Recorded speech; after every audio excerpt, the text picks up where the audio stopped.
Então, vamos lá.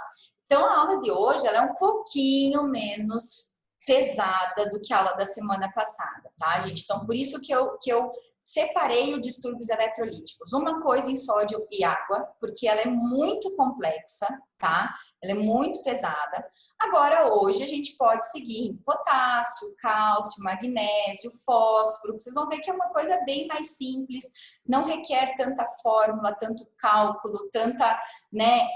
Se é isso, tem que calcular isso, tem que chegar nisso, né? Não requer tanta coisa.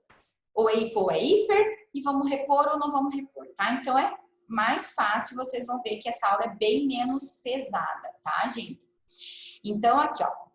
Então, começando com o potássio, né? Depois do sódio, o potássio é o segundo principal distúrbio que a gente encontra, né? Então, vamos lá. Lembrar que o potássio, ele é um cátion, tá? Ele é uma carga positiva, então ele é um cátion, que tá 98% dentro da célula e só 2% fora da célula. Então, ele lembrar que ele é um cátion que tá morando lá dentro da célula, tá? Qual célula é o principal reservatório do potássio? As células musculares esqueléticas. Então, lembrar, músculo é reservatório de potássio, tá? O normal do potássio no sangue é em torno de 3,5 a 5,5, tá? Miliequivalentes por litro, tá? E lembrar que a membrana plasmática são tecidos excitáveis. Por que eu tô falando isso? Ora, se a gente está principalmente na membrana plasmática dos tecidos excitáveis, a gente está lá no neurônio e a gente está nas células musculares esqueléticas, ok? Então, o que determina o gradiente de potássio transmembrana, uma vez que ele está rico dentro da célula e pobre fora da célula? São os canais iônicos, tá?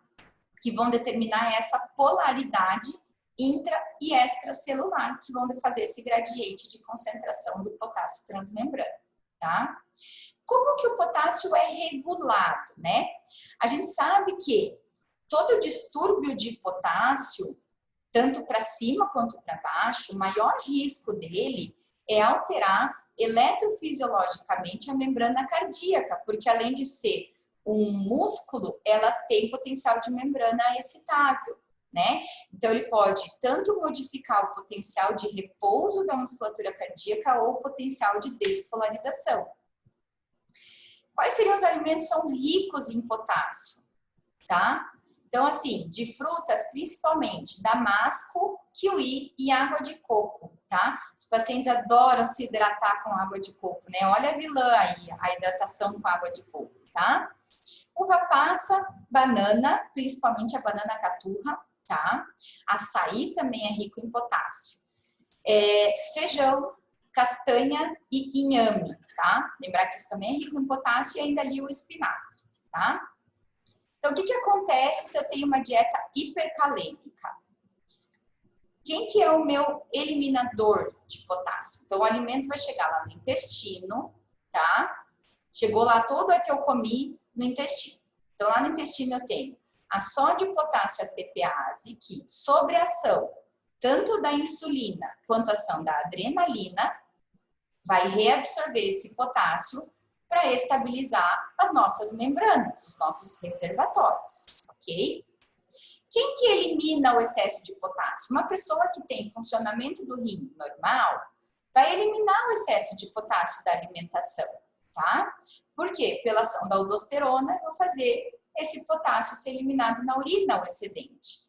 Lembrem que é onde que ele funciona? Lá no túbulo contornado, no túbulo coletor, desculpa, tá? Lá no finalzinho. Então, onde eu vou ter a ação, eu já vou mostrar essa bomba para vocês, mas é a bomba sódio-potássio, também onde, para reabsorver um sódio, eu vou excretar na urina um potássio ou um hidrogênio. Aqui, as flechinhas é pela regra mnemônica.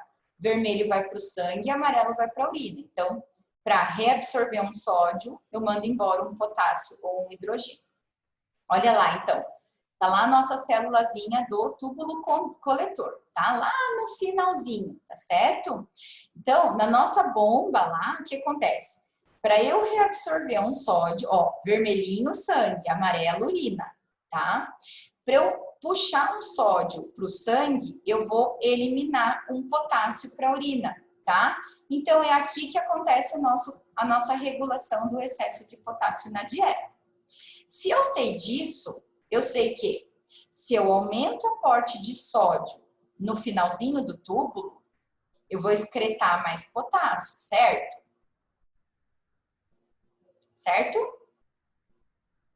Certo. Certo. Entenderam esse raciocínio?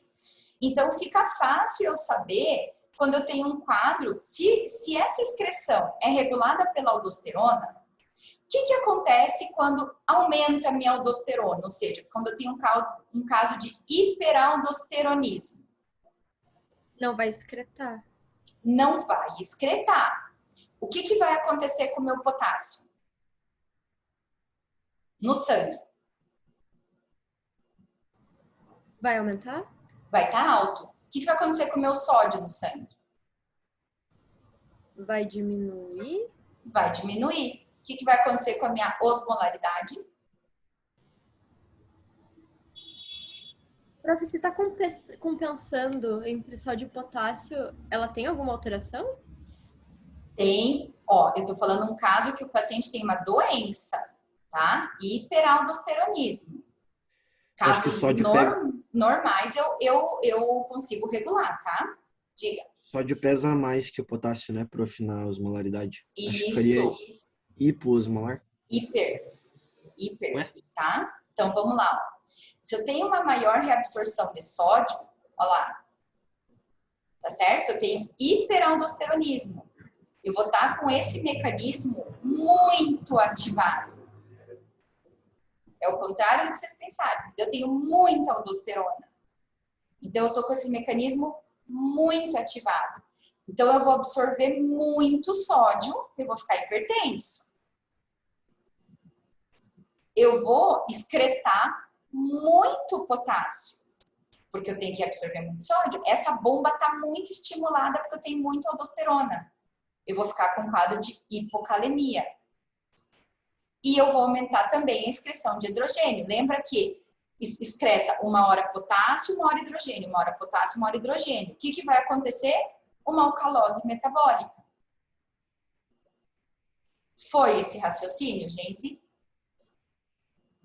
Acho que eu tinha confundido, prof, porque eu falei que aumentava Ao contrário, exato. Então, assim, ó, eu tenho, se quem regula a bomba é a aldosterona, e eu tenho muita aldosterona, essa bomba tá lá, ó, hiperativada. Então, tudo que ela faz, ela vai fazer demais. Então, ela vai reabsorver muito sódio, eu vou ficar hipertensa, eu vou excretar muito potássio, eu vou ficar com hipocalemia, e eu também vou excretar muito hidrogênio, eu vou ficar com uma alcalose metabólica. Para ver se vocês entenderam, agora sim, agora vamos para o caminho contrário. Então, eu tenho pouca aldosterona. Eu tenho um caso de hipoaldosteronismo. A bomba, ela quase não está funcionando, ela está pouco ativada. O que vai acontecer com o sódio? vai diminuir. Vai diminuir, porque ele não vai reabsorver. Exato. O que vai acontecer com o potássio? Vai ficar sem ter a troca ali. Então, vai ficar mais potássio do que sódio dentro do corpo. Exato, eu vou ter uma hipercalemia. E o que vai acontecer com o hidrogênio? Vai ficar junto, porque ele troca junto, então ele vai ficar ainda dentro, saindo do sódio. Então, não vai ter essa questão do excesso de saída de hidrogênio. E se eu tenho muito hidrogênio, eu tenho que distúrbio ácido básico? Acidose metabólica. Acidose metabólica, isso mesmo, tá? Então, vamos lá. Vamos ver se vocês acertaram. Então, eu tenho pouca reabsorção de sódio, eu posso estar, inclusive, hipotensa. Eu vou ter pouca excreção de potássio, eu vou ter um quadro de hipercalemia. Eu vou ter pouca excreção de hidrogênio, eu vou ter um quadro de acidose metabólica. Alguma vez na vida vocês encararam o hiperaldosteronismo ou o hipoaldosteronismo dessa forma ou vocês decoravam? Decorado. Decorava. Viram como é só entender? E uma dúvida, professora, sempre vai ocorrer esse quadro, digamos, combinado, por exemplo, se tem se tem o hiperaldosteronismo, ele vai jogar vai estimular mais essa troca, certo? Sim, E porque daí assim... vai sempre ficar hipertenso e o contrário também, sempre que der hipoaldosteronismo vai ter, tipo, hipotensão? Sempre vai ter esse quadro Então, conjugado? no hiperaldosteronismo, é clássico o paciente ter hipertensão. No hipoaldo, não é clássico ter hipotensão. Porque daí a gente sabe que na hipotensão, o organismo consegue ativar aqueles outros mecanismos compensatórios. E nem sempre ele vai ficar hipotenso. Entendi. Então, tipo, pode ocorrer, mas não necessariamente. Entendi. Pode ocorrer, isso. Mas essa tríade aqui, ó, hipertensão, hipocalemia e alcalose é uma tríade clássica de hiperaldosteronismo, tá? Aqui no hipoaldo, geralmente você vai ver hipercalemia com acidose, mas nem sempre você vai ver hipotensão. Tá? Obrigado. Você tem que lembrar assim, se eu tô hipotensa, eu vou ter lá, igual da aula anterior, né? Eu vou ativar centro da sede, osmorreceptor, baroreceptor, ADH, eu vou ativar outras coisas. Então, não necessariamente eu vou ficar hipotensa, ok? Beleza, obrigado. E lembrar que... Oi. Você pode falar algumas causas de hiper e hipoaldosteronismo? Já vamos chegar lá, tá? Só um pouquinho. Então, vamos lá. Sempre lembrar que... Lembra que lá na célula o potássio e o hidrogênio trocam um pelo outro? Lembram que eu falei isso lá na membrana? Então, o que vai acontecer? Se eu tenho um caso de aumento de pH, ou seja, eu tenho retenção de íons de hidrogênio, seja por qualquer causa que for, é um paciente que está com alcalose, eu vou ter menos potássio, porque lembra lá quando eu falei o mecanismo lá de Gibbs-Donovan da aula passada, que o número de cargas positivas e negativas elas têm que ficar iguais? Então, por exemplo, se eu tenho um paciente que está com um quadro de acidose metabólica, por exemplo, quer dizer que no sangue desse paciente eu tenho pouco íon hidrogênio ou muito íon hidrogênio. Alcalose, prof? Acidose, tá? Acidose. Então, na corrente. Muito íon hidrogênio. O que o corpo vai tentar fazer para regular a carga positiva com a negativa? Se eu tenho muito íon hidrogênio fora da célula, que ele é uma carga negativa. Vai usar a bomba, não vai usar a bomba? Vai usar o potássio, né? Então, o que eu vou fazer? Eu vou jogar íon hidrogênio para dentro da célula e eu vou tirar potássio para fora da célula, ok? Então, sempre em casos de acidose, como o potássio e o hidrogênio em todas as membranas eles estão juntos, vocês estão vendo que eles estão juntos na eliminação do rim, mas eles estão juntos também na membrana, tá? Na membrana de todas as células. Sempre que eu tenho um distúrbio de hidrogênio, eu tenho um distúrbio de potássio associado que nem sempre é real. Muitas vezes ele é compensatório pela troca de membrana. Então, só para vocês entenderem por quê. Cada variação de 0,1 ponto no pH, eu tenho que variar 0,3 de potássio para o lado contrário. Porque se um sobe, o outro desce. Porque eu estou trocando um por outro dentro da célula. Entenderam? Uma dúvida só. Isso daí se aplica em paralelo com aquelas soluções tampão que tem no organismo ou não? Ou ocorre isso antes e daí se não resolver vai a solução Em paralelo. Em paralelo. Vocês vão ver eu falar bastante disso na aula que vem. Tranquilo, Ele obrigado. na verdade, esse é uma dos nossos mecanismos tampão. Entendi. Ele é um dos mecanismos, tá? Então, vamos lá. Se eu tenho um caso que eu tenho hipocalemia, eu tenho pouco potássio no corpo, quer dizer que provavelmente eu estou tendo perda de potássio, né? Então, vamos lá. Causas gastrointestinais, vômitos, diarreia, aquele paciente que está com uso de sonda nasogástrica, paciente que usa muito laxante, porque daí sai muito potássio no intestino. Então, o que eu vou esperar na urina? Que o potássio na urina vai estar baixo, né? Porque se eu tenho pouco potássio no organismo, eu não vou querer espolhar potássio, então o potássio na urina vai estar baixo.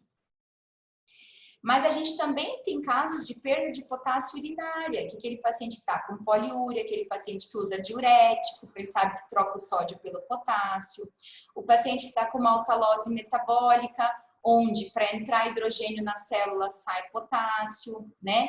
Ou o contrário, eu tenho muito hidrogênio, eu vou trocar pelo potássio. Aquele caso de hipertensão renovascular, onde eu tenho mecanismo, sistema renina, angiotensina, aldosterona hiperativado. Algumas síndromes tubulares específicas, que é acidose tubular renal, síndrome de Bartter, Gittelman-Little. Não estou especificando nenhuma delas, só estou citando por hora, tá, gente? Mas lembrar que tem distúrbios do túbulo, tá? Nesses casos onde a minha perda de potássio é urinária, óbvio que eu vou ter muito potássio na urina, tá? E aqui é aquilo que a gente falou. A terceira causa de hipocalemia é o hiperaldosteronismo.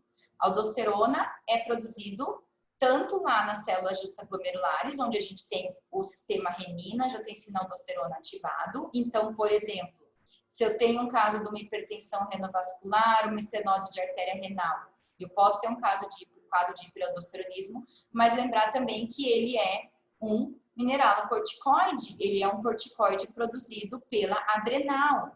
Então, quando eu tenho algum caso de adenoma funcionante de adrenal, por exemplo, feocromocitoma, eu vou ter um hiperaldosteronismo.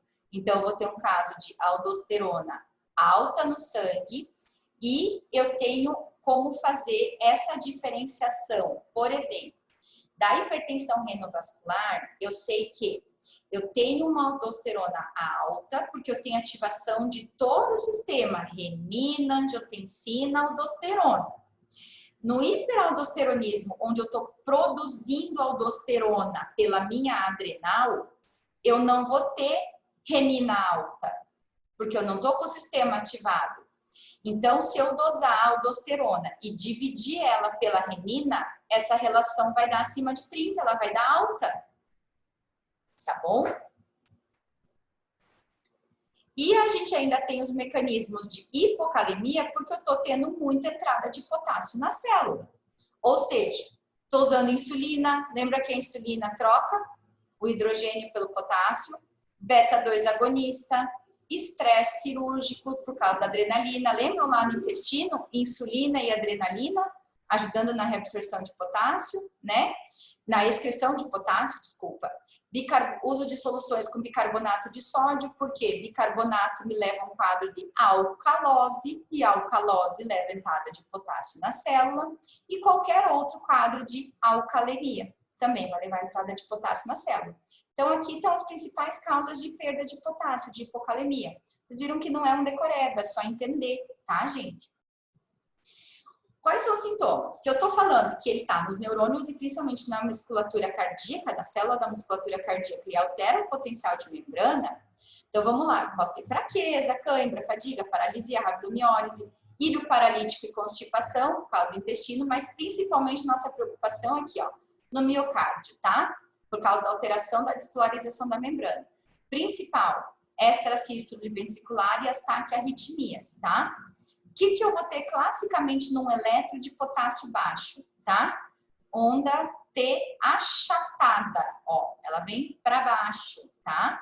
E daí eles chamam que a onda U, aparece essa onda U, tá? Que ela não é existente no eletro normal. Eu posso até parecer como um infra-DST, ó. Tá vendo? Não parece esse segmento ST? Olha lá, onda U, tá vendo uma onda U? Ou um infra-DST. E eu vou ter também um alargamento de QRS. Olha a distância. Tá certo? Qual seria o tratamento, então? Fácil, né? Vou dar potássio. Óbvio, né? Eu posso dar potássio via oral. A gente tem um xarope que se chama, é xarope ou comprimido, tá, gente? Se chama Slow K, onde um comprimido vai ter em torno de 6 miliequivalentes de potássio. E eu tenho a solução endovenosa, que é o cloreto de potássio, tá? Não precisem decorar isso daqui, tá, gente? Isso aqui é mais lá quando vocês chegarem no internato, vocês vão ter que calcular a reposição de potássio. Aí eu vou cobrar isso aqui de vocês. Mas só saber que a gente tem duas formas de apresentação. O potássio via oral na forma de comprimido ou xarope, onde ele tem uma concentração baixinha de potássio, e a solução EV, daí sim, a gente tem duas soluções, inclusive concentrações bem altinhas de potássio para quando a gente vai fazer a reposição. vocês forem me perguntar qual que a gente mais usa, é essa daqui, tá? O KCL é 19,1%, tá? Essa aqui é a que a gente mais usa intra-hospitalar para reposição de potássio em casos agudos, tá? Ele sempre precisa ser diluído em soro fisiológico 0,45, gente. Por quê? Deixa eu só dar uma pergunta aqui. A hipocalemia está relacionada com potássio intravascular ou com o corpo total? Geralmente a gente está falando de hipocalemia aguda, a gente está falando de potássio no sangue. Então é o intravascular. Tá?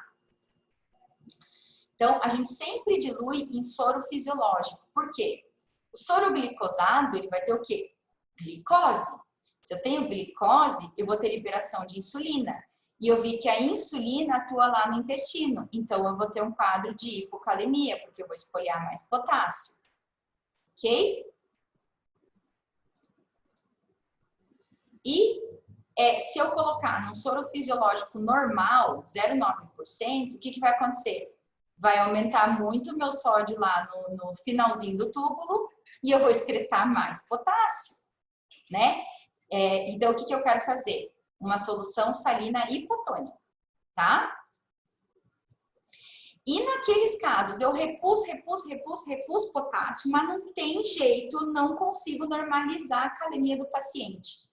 Lembrar que eu posso ter uma depressão de magnésio associado. Quando a gente falar do magnésio, vocês já vão entender a conversa entre os dois, tá bom?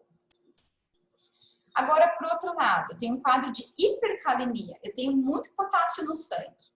Então, provavelmente, eu estou retendo potássio, né? Porque se eu sou um indivíduo normal, que eu consigo controlar a excreção de potássio, se eu comer demais, é muito difícil eu ter hipercalemia. Então, provavelmente, eu não estou excretando. Paciente doente renal crônico com qualquer, ou uma injúria renal aguda, ou seja, qualquer grau de insuficiência renal, principalmente se estiver associado a oligúria ou anúria ou taxa de filtração glomerular menor do que 10, ou seja, aquele caso que o rim realmente não está contribuindo em nada, tá? Lembra o que eu falei lá da aldosterona? Hipoaldosteronismo. Se eu tenho pouca aldosterona, eu tenho a bomba pouco ativada. Então, eu não vou estar excretando esse potássio, tá? Principalmente aqui o hiporreninêmico, que é a acidose tubular tipo 4, é muito comum em pacientes diabéticos com anemia falciforme ou até em abuso de anti-inflamatório. Causas de hipoaldosteronismo, tá? Eu posso estar retendo potássio porque eu uso uma droga que retém potássio. IECA, aqui ó, enalapril, losartana, tá? Espironolactona, diurético poupador de potássio, mas isso também pode acontecer nos quadros de uso de anti-inflamatório menos comum, tá? Ou eu vou estar tendo saída de potássio da célula, ou seja, pode até ser uma hipercalemia que não é real, né? Eu não tenho excesso de potássio no corpo, eu estou com excesso de potássio na corrente sanguínea porque ele está saindo da célula. E por que ele está saindo da célula? Por exemplo, eu tenho um caso de rabdomiólise, eu estou tendo morte de musculatura e essa musculatura está liberando tudo, inclusive potássio. Eu vou ter um quadro de hiperosmolaridade. Lembra que ele entra lá na sódio-potássio ATPase. Se eu tenho um quadro de hiperosmolaridade, eu vou ter muito sódio. Eu vou querer excretar o sódio. Se eu estou excretando muito sódio, eu estou absorvendo muito potássio, tá? Acidose metabólica, o que acontece? Troca de hidrogênio por potássio, né? Tenho muito hidrogênio na corrente sanguínea, eu vou querer jogar esse hidrogênio para dentro da célula e quem vai sair da célula é potássio. Casos de intoxicação digitálica, a gente também tem hipercalemia por saída de potássio da célula e uso de beta-bloqueadores, ok? Se na hipocalemia eu tenho um achatamento ou uma onda U, ou seja, baixa a minha onda,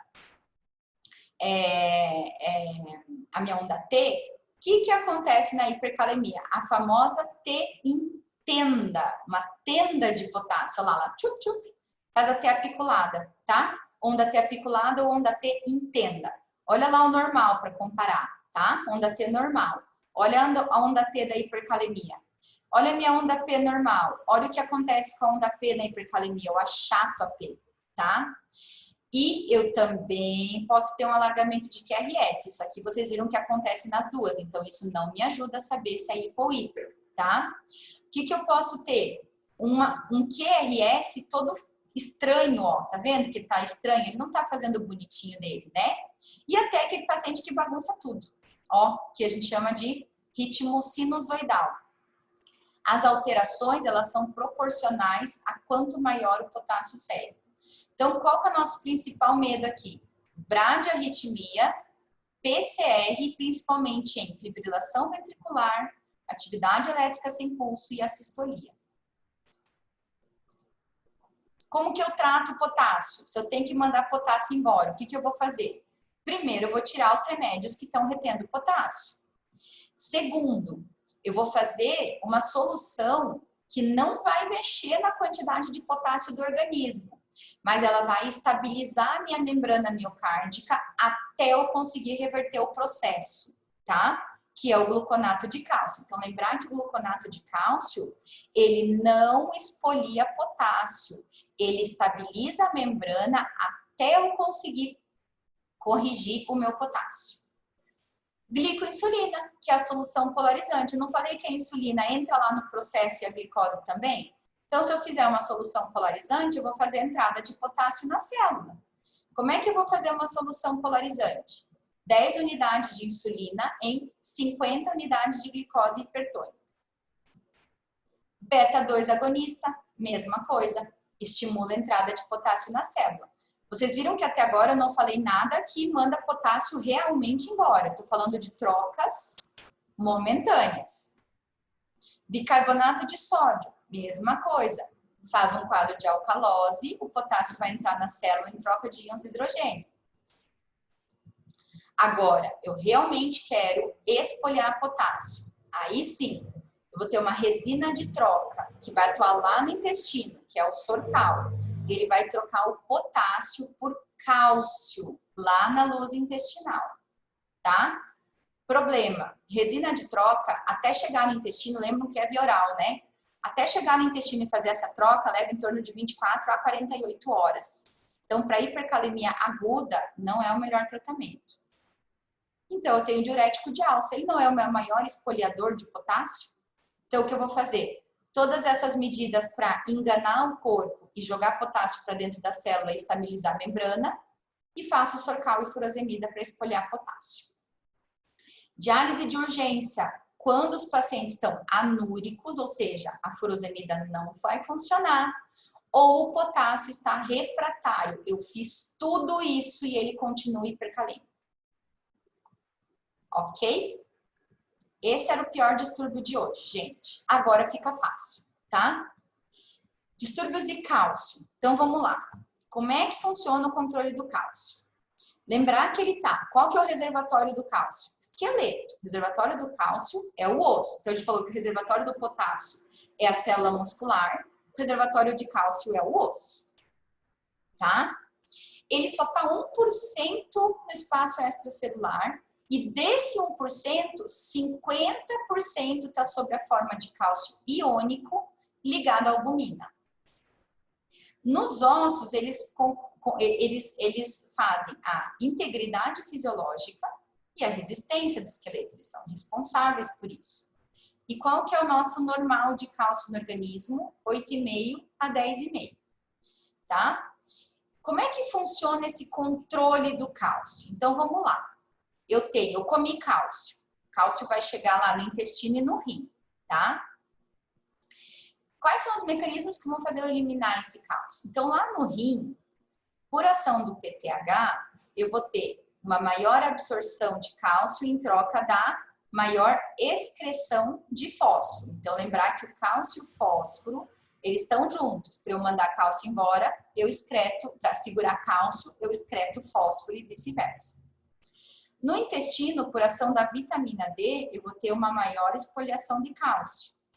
E ainda por ação das paratireoides lá no osso, eu posso estar estimulando a atividade dos osteoclastos, aumentando o remodelamento ósseo e liberando mais cálcio na corrente sanguínea.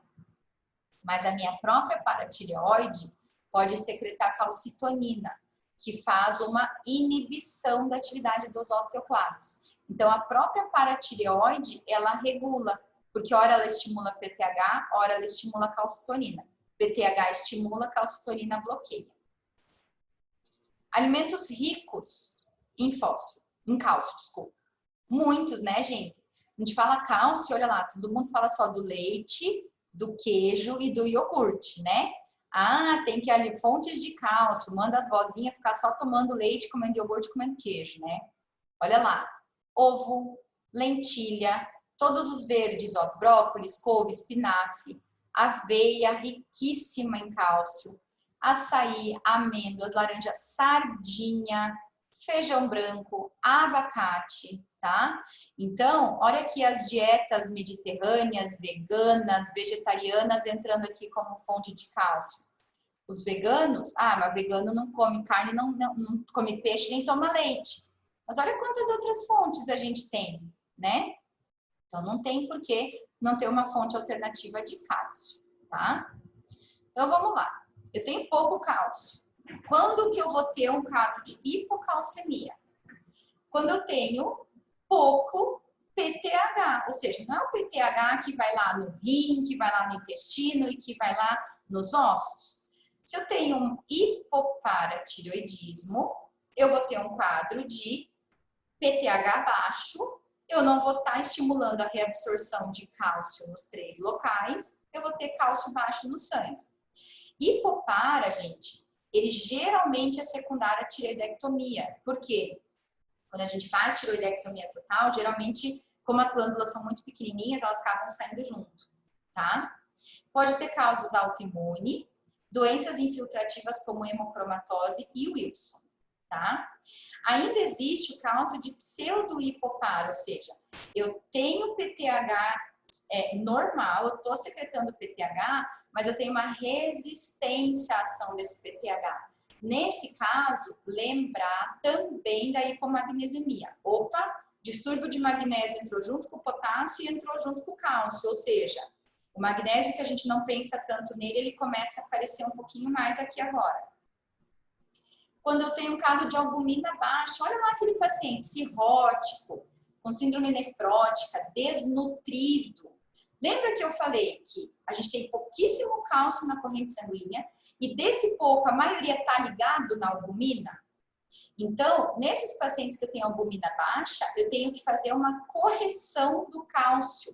Então, eu vou dosar o cálcio total e eu vou fazer uma fórmula com cálcio medido mais 4 menos a albumina que eu dosei vezes 0,8. Aqui eu vou ter o cálcio corrigido, ou seja, provavelmente eu vou ter uma calcemia menor ainda. Olha lá, hiperfosfatemia. Lembra que eu falei que lá no rim o fósforo e o cálcio se trocam?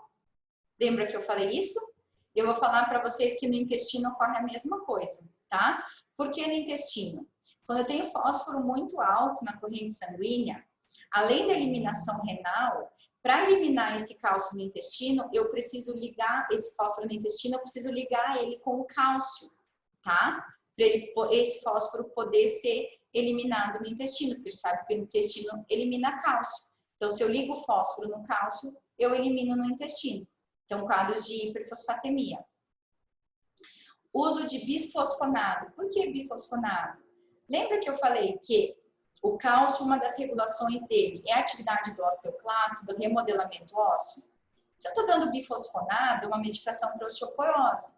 Se eu tenho osteoporose, eu quero dar um remédio que ele vai reduzir o remodelamento ósseo. Então, ele vai liberar menos cálcio na corrente sanguínea, tá? Deficiência de vitamina D, tanto no rim quanto no intestino. Quanto à ação do paratormônio, ele é dependente da vitamina D, tá? Então, pode ser tanto no caso onde ela falta, eu tenho resistência à vitamina D, raquitismo e osteomalácia. Quais os principais sintomas de hipocalcemia, tá? Professora, Oi. eu não entendi a hipoalbuminemia. O cálcio, a maioria vai estar ligado a ela, certo? A maior parte do cálcio vai estar ligado à albumina, tá? Então, na minha cabeça, faz mais sentido, se tiver menos albumina, vai ter mais cálcio livre. Não, porque assim, ó, o teu cálcio que é livre da albumina é o cálcio iônico, tá? Se você quer tirar a dúvida, o cálcio iônico, ele não é um cálcio que está ligado à albumina, é um cálcio livre, tá? Porém, o cálcio iônico você só consegue dosar em coletas de sangue arterial, ok? Se eu tô com um paciente lá no consultório, eu não vou pedir uma dosagem de sangue arterial para ele. Aí o que eu vou pedir? O cálcio total. Mas se eu sei que ele é um paciente desnutrido, eu vou ter que corrigir esse cálcio total dele do organismo, tá? Não é, eu não tô falando da disponibilidade, eu tô dizendo do cálcio total. Tá? O cálcio disponível, o cálcio livre é o cálcio iônico, que não tem a ver com a albumina. Esse é o nosso cálcio disponível. Então, vamos lá. Quais os principais determinantes? Cálcio ionizável, olha lá, tá? Porque eu sei que o cálcio ligado à albumina não é meu cálcio ativo. O que a hipocalcemia faz? Ele faz uma hiperexcitabilidade neuromuscular e pode levar a tetania e convulsões.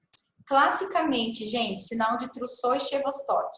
Olha o Trousseau. Você bate aqui no malar do paciente, ele contrai para o mesmo lado. Ou você vai ver a pressão do paciente. Insuflou o manguito, olha lá, ele faz uma contratura, tá? Sinal de Chevostek, sinal de Trousseau. E como eu trato a hipocalcemia? Eu reponho cálcio, né? Quando que eu vou repor? Quando o meu cálcio iônico, ou seja, o cálcio livre, está abaixo de 2,8, ou o meu cálcio total está abaixo de 7, tá? A gente pode repor na forma de gluconato de cálcio diluído em soro fisiológico, tá bom? Doses, não se atenham aqui, tá, gente? Então, assim, saber que primeiro eu vou repor endovenoso com gluconato de cálcio, depois eu posso manter via oral, com carbonato de cálcio via oral para manutenção, tá? Lembrar que... Professora, Oi. a gente vai pedir cálcio iônico ou cálcio total dependendo de alguma situação ou não? Exato, tá? Então, assim, se eu tô com um paciente, muito depende do perfil do paciente, tá? Se eu tô com um paciente ambulatorial e eu tô desconfiando que ele tem hipocalcemia, seja porque eu estou desconfiando que ele tem qualquer um daqueles outros mecanismos, né, qualquer uma daquelas etiologias, eu vou pedir o cálcio total. Se eu desconfio que esse paciente possa ter um grau de desnutrição, eu vou pedir albumina junto. E aí eu vou fazer a correção do meu cálcio total. Porém, se eu tenho um paciente internado, que é um paciente que está sob monitorização, um paciente grave, não é todo paciente internado. É aquele paciente de UTI, que está com uma disfunção renal, que está com choque séptico, que está com uma disfunção importante. Esse paciente, eu vou ter que dosar o cálcio iônico. Tá? Tá certo, obrigado, professora. Então, essa é a principal diferença entre a dosagem dos dois. E lembrar que o cálcio... Oi. Uma hipocalcemia não faz nenhuma alteração no eletrocardiograma? No eletro, nada clássico, tá? Porque lembrar que o cálcio, o reservatório dele principalmente é o osso. A gente não falou que ele pode alterar muito musculatura, né? O sinal de Chevostek, o sinal de Trousseau, por mais que eles façam contratura, tá? Eles são com estímulo exógeno, né? Então, olha lá. O Chevostek eu vou bater no malar, no masseter. O Trousseau eu vou fazer uma compressão ali com o manguito. Tá? Diferente do potássio, que ele por si só ativa a membrana lá. Pode tá? voltar nos slides dos sinais, prof? Sinais. Aqui. Olha lá, ó. Chevostek, ó. Batidinhas no masseter, tá? E Trousseau. Eu insuflo o esfigmo. Deixo por 30 segundos e vejo se o paciente faz contratura. Obrigado. E ainda lembrar que a gente tem uma medicação que chama calcitriol. O que é o calcitriol? Ele é um análogo de vitamina D. O que que ele vai fazer? Ele vai bloquear a ação inibitória lá do PTH, tá? Lembram aqui onde eu falei? Aqui, ó. Olha lá. Tá vendo, ó? Calcitonina bloqueia a atividade dos osteoclastos. O calcitriol nada mais é que um análogo do PTH que vai fazer como se fosse uma ação da calcitonina. Ele também vai fazer um feedback negativo e ele vai deixar os osteoclastos funcionarem.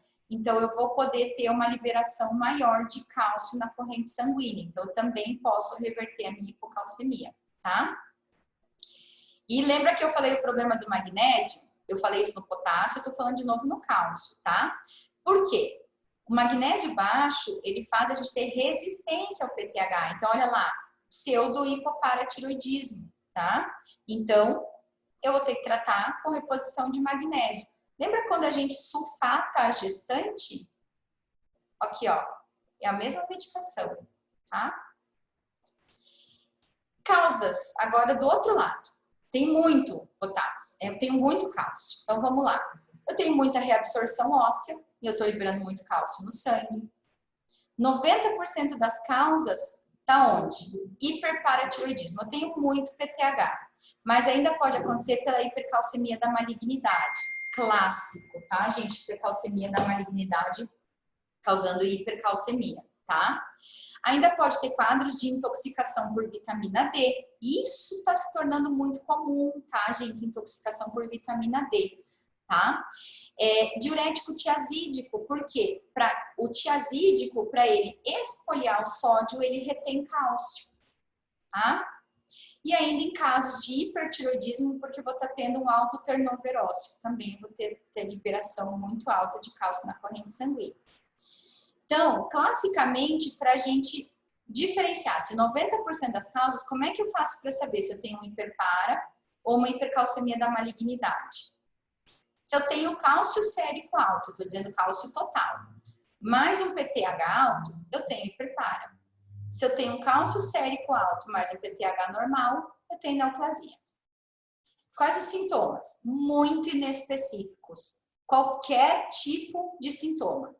Lembra os sinais da hipocalcemia, que faz contratura? Ó, por outro lado, a hipercalcemia faz relaxamento, tá? Eu posso ter diabetes insípidos nefrogênicos induzido com hipercalcemia, onde eu vou ter poliúria e polidípsia, tá? Então, estão vendo aqui quanta coisa? Tá bom? Tratamento. Eu vou esfoliar o cálcio. Como que eu vou esfoliar o cálcio? Hidratação, gente. Olha como que a gente esfolia cálcio. Hidratação vigorosa. 4 a 6 litros em 24 horas, tá? Eu vou dar também um antirreabsortivo. Eu não quero que fique reabsorvendo tanto cálcio. Eu posso dar um pamidronato ou eu posso dar ácido zoledrônico, tá? Lembrar que o pamidronato ele leva um pouquinho mais de tempo para fazer ação. O ácido zoledrônico é bem mais potente. Em 15 minutos ele já começa a inibir reabsorção de cálcio. Eu ainda posso dar a furosemida, porque ela vai ajudar a esfoliar o cálcio, porque ela também troca pelo sódio, mas lembrar que a furosemida só age após hidratação adequada. E eu ainda posso lançar mão de corticoides naquela hipercalcemia maligna, principalmente linfoma e mieloma múltiplo, tá? E lembram da calcitonina, que ela faz uma inibição do osteoclasto. Se eu dar mais calcitonina, eu vou inibir o osteoclasto, o osso vai parar de liberar tanto... Quer dizer, eu vou inibir o osteoclasto e o osso vai parar de liberar tanto cálcio. Fósforo, mais fácil ainda, gente.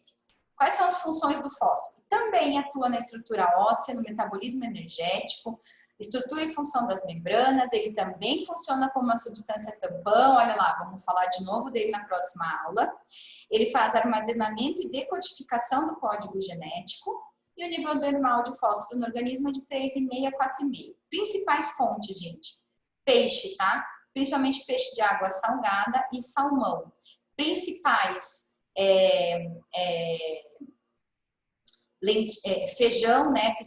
As principais grãos, tá? Feijão, lentilha, ervilha, linhaça, castanha, tá? Ovo de novo, tá bom? Como é que funciona o fósforo? Muito parecido com o cálcio, gente, também regulado pelo PTH, tá? Então, vamos lá. Eu comi fósforo, tá? Eu comi aqueles alimentos. Lá no meu intestino, eu vou ter um pouco de absorção, um pouco de excreção, ou seja, sai nas fezes em torno de 300 miligramas por dia. Organismo normal controla o fósforo, gente, controla, o fósforo não acumula, tá? E o que acontece com o meu fósforo extracelular, ou seja, o meu fósforo da corrente sanguínea? Eu também posso eliminar ele pela urina. Olha quanto que eu elimino pela urina, 800 mais 300, já vai dar bastante, né? 1.100 miligramas, mais de 1 grama de sódio, de fósforo por dia eu consigo eliminar tanto nas fezes quanto na urina, tá? Pouco dessa absorção vai ficar voltando para a circulação, tá? O que eu tenho influência tanto no intestino quanto no rim? De novo, vitamina D, igualzinho o cálcio. E também eu vou ter aqui, ó, lembra do tampão? Olha lá, ó. Tampão ósseo, tá? Mecanismo de cálcio e fósforo. Então, tudo que altera cálcio altera fósforo também, tá bom? Quando que eu vou ter o fósforo alto? Quais as causas? Quando eu excreto menos, ou seja, num paciente doente renal crônico, num doente que tem hipoparatiroidismo ou pseudo-hipopara, que tem resistência ao PTH, acromegalia, calcinose tumoral e uso de bifosfonato. Quando eu ingiro muito fósforo, tá? E quando eu tenho uma redistribuição de fósforo intracelular, que é muito mais raro, mas em caso de acidose respiratória e lise tumoral. Quais os sintomas? Tetania e calcificações ectópicas, muito raro, tá, gente? Articulações, tecidos moles, pulmão, rim, conjuntiva. O principal da hiperfosfatemia tá aqui, ó, prurido. Um prurido não precedido de lesão dermatológica. Aquele paciente que se coça o corpo inteiro e não tem nenhuma lesão sugestiva de qualquer outro processo dermatológico. Opa, repetiu aqui, tá? Então, causas, sintomas, tratamento, tá? Então, vamos lá. Como é que eu vou tratar a hiperfosfatemia? Primeira coisa, eu vou tentar quelar esse fósforo. Então, os quelantes, tá? Sais de alumínio, sais de cálcio, sais de magnésio. E eu vou ter ainda uma resina quelante. Quelante que eu digo assim, ele se liga a outra coisa para aumentar a excreção intestinal, tá? A resina quelante ainda é o sevelamer. O que a gente mais usa é sais de cálcio, que é o carbonato de cálcio, e uma resina quelante. Do outro lado, eu vou ter hipofosfatemia. Então, o que eu vou ter na hipofosfatemia? Eu vou estar excretando muito cálcio. Injúria renal aguda, pós-necrose tubular, hiperpara, síndrome de Fanconi. Eu vou estar absorvendo pouco no intestino, eu vou estar desnutrido, vou ter uma desabsorção, estados desabsortivos intestinais ou estados de deficiência de vitamina D. Ou eu vou ter uma redistribuição, mesma coisa, alcalose respiratória. Mas lembrar disso aqui, ó, gente, síndrome de realimentação. O que é a síndrome de realimentação? Aquele vozinho caquético que está muito tempo desnutrido, quando eu começo a realimentar, ou seja, eu começo a dar um aporte nutricional adequado para esse paciente, principalmente por alimentação via sonda nasoperal, esse paciente começa a consumir fósforo.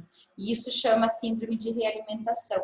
Então, você tem que dosar fósforo e muitas vezes repor para esse paciente. Ainda, alcoolismo, diabetes, sepse, leucemias, linfomas, doenças hepáticas, ou seja, olha quanta coisa pode fazer hipofosfatemia, né? Qual que é um sintoma? Encefalopatia metabólica, pode fazer disfunção hemática, como hemólise ou trombocitopenia, tá? Muito difícil a gente ver isso aqui nos casos de hipofosfatemia, tá, gente? Tratamento dos casos graves, a gente vai fazer sais de fósforo, tá? Ou parenteral, ou seja, lá na dieta enteral, que eu vou repor fósforo a cada 1000 calorias da dieta alimentar, tá bom? Magnésio. último eletrólito de hoje. Vocês devem estar mortos e cansados, mas vamos lá. Vocês viram que eu fui por ordem de complexidade, por quê? O que eu queria que vocês absorvessem principalmente? Potássio e cálcio. Potássio vocês têm que saber. Cálcio é muito comum. Fósforo e magnésio é muito mais raro, tá, gente? Quais são as fontes de magnésio? De novo, espinafre, feijão, olha entrando de novo, o abacate, o leite, a banana, mas também as amêndoas e o chocolate, tá? Ele tá 50% no osso, 27% no músculo, 19% nos tecidos moles, um pouquinho nos eritrócitos e um pouquinho, quase nada no soro, ó, tá? 5 a 10% do magnésio está intracelular na forma iônica. Esse que é o magnésio que a gente usa para regulação da homeostase intracelular, tá? Níveis normais de magnésio no sangue, de 1,8 a 2,6. Qual que é a função do magnésio? Processos metabólicos, principalmente síntese proteica via DNA, regulação da função mitocondrial, os processos inflamatórios na nossa defesa imunológica. O fluxo celular dele está ligado a sistemas dependentes de carboidratos, tá? E ainda ele tem receptores beta-adrenérgicos que fazem o efluxo, a saída celular do magnésio. Ainda ele tem uma coparticipação com a insulina, calcitriol e vitamina B6, que também faz a entrada do magnésio na célula. Olha, repetir. E os casos de hipermagnesemia? Quer dizer que eu estou excretando menos magnésio. Injúria renal aguda e injúria renal crônica, tá? Endocrinopatias, acromegalia, insuficiência adrenal. Quando eu estou comendo muito magnésio, principalmente na dieta, ou estou usando muito laxante. Sintomas, eu posso ter perda dos reflexos tendíneos musculares profundos. Isso aqui é importante, tá, gente? Eu posso ter, inclusive, uma evolução mais grave para essa paralisação dos reflexos, como paralisia respiratória, hipotensão. Aí sim, a normalidade de condição cardíaca, lembra que ele está relacionado lá ao potássio? Lembra que ele está relacionado ao cálcio? Olha aqui, ó, tá? E eu posso ter rebaixamento de nível de consciência. Como é que eu trato? Sais de cálcio. De novo, gluconato de cálcio. Eu tenho pouco magnésio, eu estou ingerindo pouco. Desnutrição, jejum prolongado, nutrição parenteral, quando não reponho magnésio. Tem algumas drogas que expoliam magnésio. Aminoglicosídeos, anfotericina B, cisplatina, ciclosporina. Mais comum aqui, lembrar dos tiazídicos. Algumas doenças gastrointestinais que não absorvem magnésio. Má absorção intestinal, ressecção de intestino, fístula intestinal, uso excessivo de laxante. Quando eu estou excretando muito na urina, estou usando diurético tiazídico, eu estou com poliúria, eu estou com aldosteronismo primário, eu estou tendo casos de hipercalcemia ou hipofosfatemia, acidose, diabetes, hipotireoidismo, síndrome de Gittelman. Olha quanta coisa, né, gente? Pancreatite, alcoolismo, Bartter, idiopática, ou seja, prof, eu nunca quero pegar um paciente com hipomagnesemia, porque eu tenho que investigar tudo isso, eu vou ficar bem louco. Sim, é isso mesmo, tá? Sintomas: fraqueza generalizada, hiperexcitabilidade neuromuscular, espasmo, tremores e raramente tetania. Aqui sim eu posso ter alteração no elétrico, eu vou ter um aumento de QT, eu posso ter um achatamento de ST. E o que faz predisposição à toxicidade digitálica, intoxicação digitálica, aqueles pacientes vozinhos que tomam digital para IC e estão com magnésio baixo. Aí vocês têm que lembrar bastante do distúrbio de magnésio. Tratamento é repor magnésio.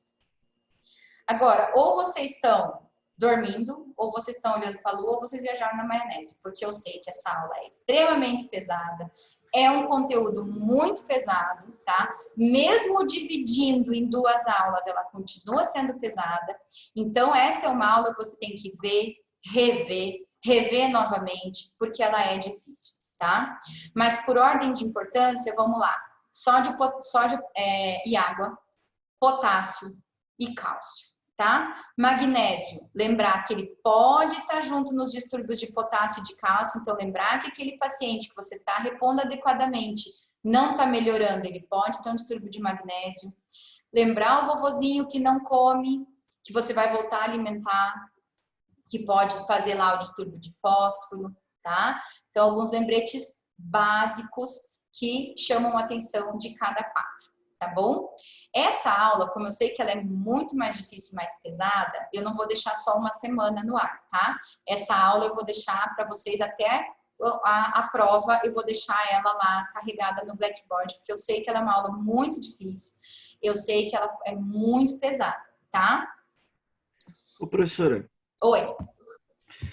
assim, eu, pelo menos, estou indo em todas as aulas presenciais. Mas eu Tá. queria ver a gravação da aula antes da prova. Como que eu faço? Ela tá lá no Blackboard. Todas as aulas eu tô postando. Mas por que você falou que tem algumas aulas que você está excluindo e tal? Não, a gente não exclui, a gente deixa por uma semana a aula lá. Por quê? Lembram que o aprendizado de vocês tem que ser contínuo? Então, assim, não é para assistir as aulas só na véspera da prova. Por quê? Tudo que eu tô dando aqui, a Natália tá trabalhando com vocês na tutorial, a complementação do que eu não consigo dar aqui ou do que eu não consigo aprofundar aqui. Isso é um complemento, vocês têm que estar a semana inteira estudando. Então, assim, vocês que estão assistindo presencial, é a chance de vocês verem, reverem de novo.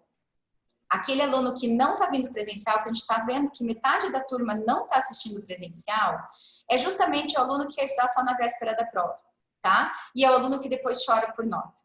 Então, o aprendizado de vocês é contínuo. Por que a gente deixa por uma semana? Porque quem perdeu a aula, seja o motivo que foi, realmente não pôde ver, não tinha internet, não conseguiu, tinha alguma outra coisa, esse aluno tem que assistir imediatamente a aula. Então, tem que assistir esse final de semana. Entendeu? Então, assim, mas essa em particular é uma aula muito difícil, uma aula muito pesada. Então, essa em particular, eu posso, sim, deixar ela disponível até a prova e eu posso, sim, dar os slides em PDF para vocês, porque estão uns slides com muita figurinha e isso ajuda bastante no entendimento de saber quais são as fontes, tudo mais. Então, essa em específico eu vou ser boazinha com vocês. É que todas as aulas são extremamente pesadas. Essa é uma matéria muito difícil. Eu sei, mas muito difícil, concordo. Todo mundo odeia nefro, todo mundo tem pavor da nefro. O que vocês estão achando da metodologia? Isso é importante, gente, sabe? Dessa metodologia de fazer vocês caminharem junto comigo no raciocínio da aula. Professor, eu assim, gosto das tuas aulas, mas eu sou meio tipo Iago, assim, e eu tenho dificuldade, por exemplo, assim, quando a gente tem muita matéria, eu tenho gostado da metodologia, se for possível, só para, né, levantar meu ponto de vista aqui, às vezes sou só eu tento estudar na medida do possível na sequência para conseguir manter o raciocínio e acompanhar, porém, nefro eu tenho achado muito pesado, da mesma forma que foi cardio. Então, se às vezes, não sei qual que é a tua posição, porque eu não vejo prejuízo de deixar, digamos, as aulas gravadas, assim, tipo, pro final, porque quem não estuda mesmo. Então, tipo assim, se você eventualmente pudesse dar uma pensada no sentido assim, putz, mesmo os que estão estudando estão com dificuldade, às vezes para nós, que nem o Iago falou, eu também tô tipo ele, tô achando todas as aulas pesadíssimas. Então, às vezes, uma revisão geral de todas as aulas gravadas para a prova vai dar uma quebrada no galho bem bom para nós. Mesmo para a gente. Prejudica quem está estudando também. Sabe o que a gente pode fazer, inclusive? Assim como o Vinícius fez um tirar dúvidas antes da prova, a gente pode fazer também, tá? Porque ajudou bastante aquele tirar dúvidas, não ajudou? Mas eu digo assim, é que isso é muito, acho que muito metodologia, né? Por exemplo, ter a possibilidade de revisar todas as suas aulas gravadas, se fosse possível, confesso que para mim ajudaria bastante, assim, sabe? Mesmo tentando acompanhar, né? Não sei o Iago, o pessoal, mas para mim ajudaria bastante. Então, realmente, né, um pedido encarecido que eu faço